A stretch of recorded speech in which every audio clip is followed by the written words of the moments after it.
কলেজে পড়ে এবং কি তার বাবাকে বলছে, বাবা আমার প্রচন্ড খিদা লেগেছে আর কলেজের এক্সামের টাকা কিছু লাগবে। আর তখনই তার বাবা পকেট থেকে কিছু টাকা বের করে মেয়েটাকে দিল।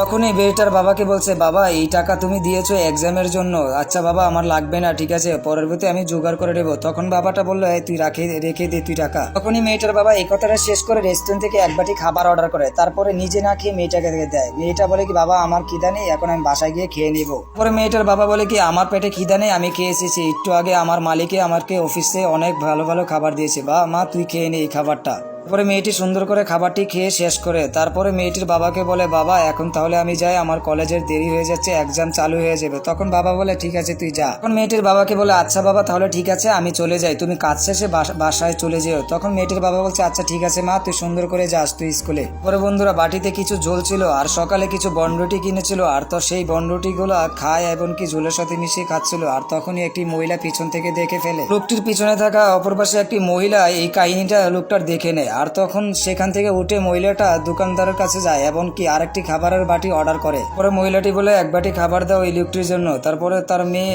স্কুল থেকে কলেজ শেষ করে বাসায় যেতে লাগবে। আর তখনই বাবার জন্য মনটা ছটফট করে এবং কি এসে দেখে বাবা সেখানে বসে আছে। তখনই মেয়েটা এঁটো খাবার দেখে তার বাবাকে জড়িয়ে ধরে কান্না করে এবং কি বলে, বাবা তোমরা সবসময় আমাদের সাথে ছেলেদের সাথে মেয়েদের সাথে মিথ্যে কথা বলো, তোমরা কখনো সত্যি কথা বলো না। মেয়েটা বাবাকে বলছে, বাবা তুমি কেন বারবার আমাদের সাথে মিথ্যা কথা বলো, তোমার এত কষ্ট তারপরে তুমি শত কষ্টের ভিতরে বুঝতে পারো না। তারপরে বাবা বলছে কি, মারে বাবাদের কাছে যে মেয়েরা অনেক স্পেশালি। বন্ধুরা তোমরা যদি তোমাদের বাবা মাকে এরকম করে ভালোবাসো, তাহলে যদি সত্যিই ভালোবাসে থাকো, তাহলে আমার ভিডিওটা স্কিপ করবে না, একটা লাইক একটা কমেন্ট শেয়ার করে জানাবে। যদি মেয়ে হয়ে থাকো তো অবশ্যই আমার কমেন্টে এসে জানাবে যে এই ভিডিওটা কেমন হয়েছে আমার, তোমরা কি তোমার বাবাকে এরকম ভাবে ভালোবাসো নাকি। মেয়েটার বাবা মেয়েটাকে বলছে, বাবা তুই এখন বাসায় যা, আমি তোর কাছে ওয়াদা করছি আর তোর সাথে আর কখনো মিথ্যা কথা বলবো না, এখন থেকে তোর কাছে সত্য কথা বলবো। পরে এই লোকটির কষ্ট দেখে অপর পাশের মহিলাটা বসে বসে দেখছিল এতক্ষণ তাদের কাহিনী। তারপরে ওয়েটারের কাছে এক বাটি খাবার অর্ডার করে লোকটিকে দেয় এবং কি খাবারের জন্য এখানে থাকা লোকটি দুঃখের সাথে সেই খাবারটি গ্রহণ করে খায় এবং কি মহিলাটিকে ধন্যবাদ জানায় লোকটি। বন্ধুরা তোমাদেরকে খুশি করার জন্য আমি এত কষ্ট করে ভিডিও বানাই তোমাদের জন্য। বন্ধুরা আমার অনেক বড় স্বপ্ন যে আমার ইউটিউবে 1 লাখ সাবস্ক্রাইবার হবে আর সেই পরিবারটা হবে তোমরা।